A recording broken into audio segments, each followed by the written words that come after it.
This World War I siege stemmed from German General Erich von Falkenhayn's edict to elicit major bloodshed from the French defense of the fortress complex around Verdun.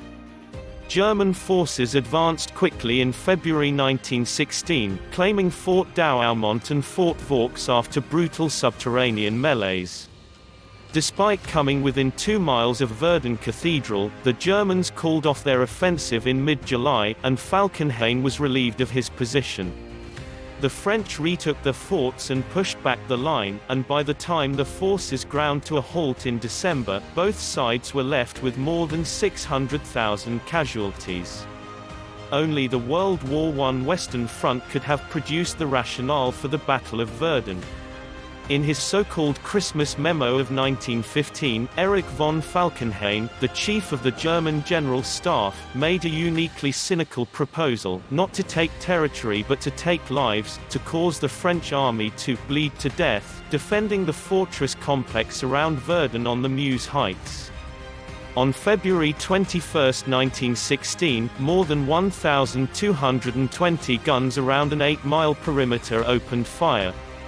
It was the sort of drenching shellstorm that would distinguish the battle. Verdun did act as a suction cup. 3/4 of the French Western Front divisions would eventually serve there. But even from the start, the Meuse Mill did not achieve the 5-to-2 kill ratio Falkenhayn had predicted. The attackers soon forgot this object. Orders went out to take French positions, without regard to casualties. At the end of the first week, the Germans had advanced 6 miles, a few men walked into an almost undefended Fort Douaumont and took possession. For the French, that marked the low point.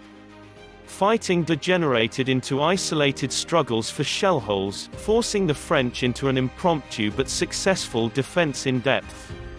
At the beginning of June, the Germans took another key stronghold, Fort Vaux, after hideous subterranean melees. A few of their troops actually reached a point from which the twin towers of Verdun Cathedral were visible, 2 miles away.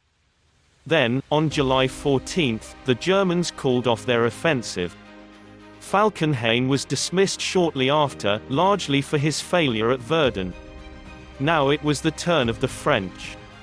In the autumn they retook Douaumont and then Vaux. By the time their advance ground to a halt in mid-December, they were close to the line where the battle had started 10 months earlier. Casualties for both sides totaled between 600,000 and 700,000 and were roughly equal. The total casualty figure for the entire war in the Verdun sector approaches 1.25 million. Even today the skeletons of Verdun still surface, to be added to the towering bone piles in the basement of the Douaumont ossuary. Thanks for watching this video. Please like the video and subscribe our channel.